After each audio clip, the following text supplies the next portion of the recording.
आत्याबाई, आत्याबाई, आत्याबाई. काय म्हणतो वा? कायले ओरडून राहिली एवढी? ओ आत्याबाई, तुम्ही इकडे आहे का? मी तुम्हाला किती पाहू राहिली, खाली पाहिला, आता इकडे आली, तुम्हाला ओरडत आत्याबाई आत्याबाई कर. तुम्हाला एक गोष्ट सांगायची आहे ना. कोणती गोष्ट सांगायची आहे व? ओ आत्याबाई, मला ना का नाही तुम्हाला एक विचारायचं होतं. तुला काय विचारायचं होतं?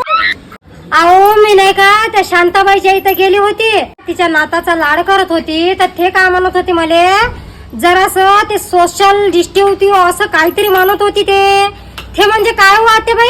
हा, ते म्हणत असन सोशल डिस्टन्सिव्ह ठेवत जा. हा हा, तेच ते. अहो मी तुम्हाला तेच तर विचारत होती, ती तशीच म्हणत होती काहीतरी, तर त्याचाच अर्थ मी तुम्हाला विचारायला आली. त्याचा अर्थ हिंदीत होते उधर जाके मरो, आणि मराठीत होते तिकडे जाऊन काय तोंड करव बाई तुझं. No, no, no, no.